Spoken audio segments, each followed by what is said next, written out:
بندار کے خوگر کو ناکام بھی دیکھو گے، آغاز سے واقف ہو انجام بھی دیکھو گے۔ آج بھی عدالتی احاطے میں ویسا ہی رش تھا جیسا وہ پچھلے کئی ماہ سے دیکھتے آ رہے تھے۔ گرمی اور حبس میں اضافہ ہو گیا تھا۔ زمر سب سے تاخیر سے پہنچ رہی تھی اور اس کے انداز کے مطابق باقی سب اس وقت کورٹ روم کے باہر پہنچ چکے تھے۔ وہ گھڑی دیکھتی راہداری میں آگے بڑھتی جا رہی تھی۔ سینے سے فائز لگا رکھی تھی، گھنگریالے بال آدھے باندھ رکھے تھے اور سن گلاسز ماتھے پہ ٹکی تھی۔ چہرہ سنجیدہ مگر پرسکون نظر آتا تھا۔ ایک موڑ مڑی تو بے اختیار ٹھٹکی۔ سامنے نوشیروہ کھڑا اسی کو دیکھ رہا تھا۔ دونوں آمنے سامنے رک گئے۔ زمر نے ساتھ موجود دونوں وکلا کو آگے جانے کا اشارہ کیا اور خود کو گہری سانس لے کر فرصت سے شیرو کی طرف متوجہ ہوئی۔ آپ کو اپنے وکیل کی غیر موجودگی میں مجھ سے بات کیسی ہے آپ؟ اس نے سنجیدگی سے اس کی بات کاٹ کر پوچھا تو زمر نے لب پیچھ لیے، پھر اس بات میں سر کو خم دیا، ذرا سا مسکرائی۔ ٹھیک ہوں۔ مسکراتی بھوری آنکھوں کو اس کے چہرے پہ جمائے وہ عادتاً گال سے ٹکراتی لٹ انگلی پہ لپیٹنے لگی تھی، اور اس سب کا بھی تھینک یو جو آپ نے میرے لیے کیا۔ اچھا، وہ تلخی سے ہنس دیا۔ مجھے لگا آپ لوگ ایکنالج تک نہیں کریں گے۔ میں ایکنالج کر رہی ہوں، اس لیے کہہ رہی ہوں تھینک یو۔ اور کیا کوئی میرے خلاف کیس واپس لینے کا بھی سوچے گا؟ نوشیروہ، زمر نے گہری سانس کو باہر خارج کیا۔ آپ نے میرے اوپر ایک احسان کیا ہے۔ احسان کا بدلہ احسان کے سوا کچھ نہیں ہوتا۔ میں آپ کے ساتھ ایک اچھے مشورے کی صورت بھلائی کرنا چاہوں گی۔ آج سے ہاشم کو اپنے گواہ پیش کرنے ہوں گے، مگر اس سے پہلے جج صاحب آپ کو کچہرے میں بلائیں گے۔ شیرو کے ابرو ایسے کٹے ہوئے، مگر میں کہہ چکا ہوں کہ حلف لے کر اپنے خلاف گواہ نہیں بنوں گا۔ وہ اور چیز ہوتی ہے، یہ اور چیز ہے۔ اس میں حلف نہیں لینا اور سچ بولنے کی پابندی بھی نہیں ہے۔ جھوٹ بولیں گے تو بھی سزا نہیں ہوگی، چاہے تو خاموش بھی رہیں۔ جج صاحب کو اختیار ہوگا کہ آپ سے چند سوالات پوچھیں اپنی کنفیوژن کلیئر کرنے کے لیے، اور آپ کے جوابات حتیٰ کہ آپ کی خاموشی سے بھی وہ نتائج اخذ کر سکتے ہیں۔ میرا مشورہ یہ ہے کہ آپ سچ بول دیں، یہ آپ کی اپنے ساتھ سب سے بڑی بھلائی ہوگی۔ سچ بولا تو مجھے پھانسی ہو جائے گی۔ وہ دبا دبا سا غرایا تھا۔ آپ کا دن اچھا گزرے۔ وہ ساتھ سے نکل کر چلی گئی۔ کورٹ روم کے باہر ہاشم کھڑا موبائل پہ ٹیکسٹ کر رہا تھا۔ ساتھ ہی چند دوسرے افراد کے ہمراہ حلیمہ بھی کھڑی تھی۔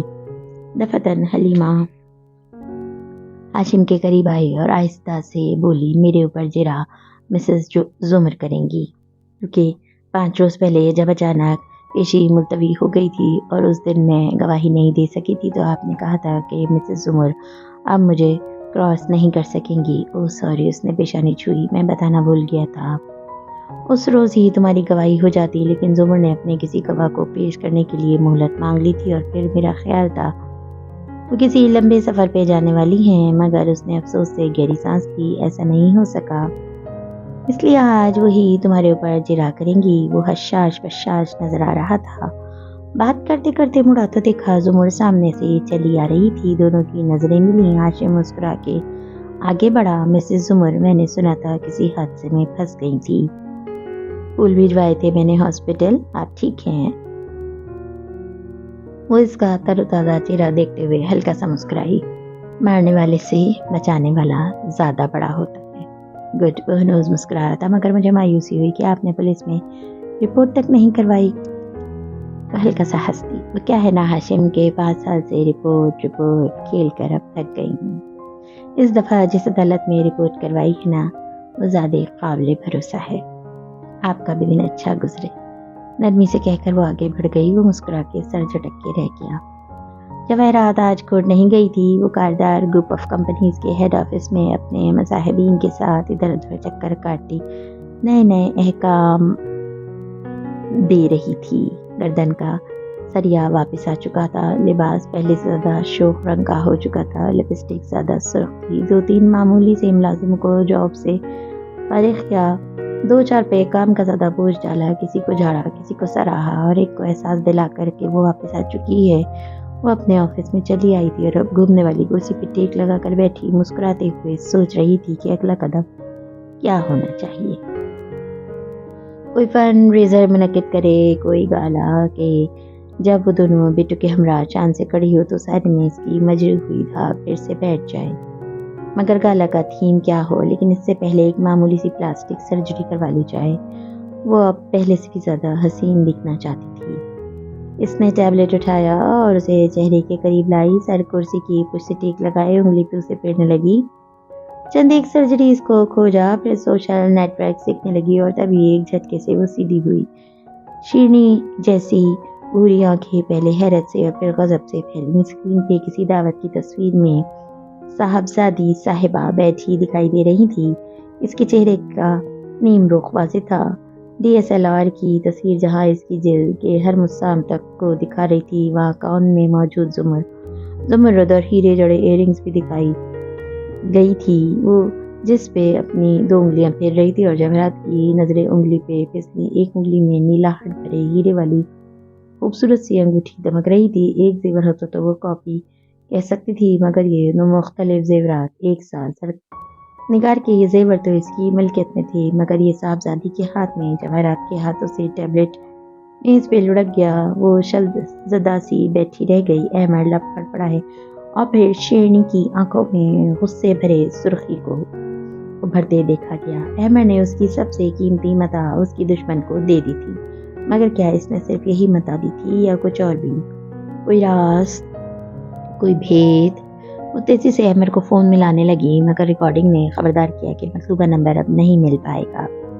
جواہرات نے فون رکھ دیا اور کسی بت کی طرح وہیں بیٹھی رہ گئی۔ اس کا دماغ تیزی سے کام کر رہا تھا۔ بہت برداشت کر لیا اس نے دوسروں کو خود کو دباتے ہوئے، اب نہیں دبے گی۔ دفاع نہیں، جارحیت، بہترین حکمت عملی۔ شیرنی کی آنکھیں آگ کی طرح لپٹوں سے بھری سوچ میں گم دکھائی دیتی تھیں۔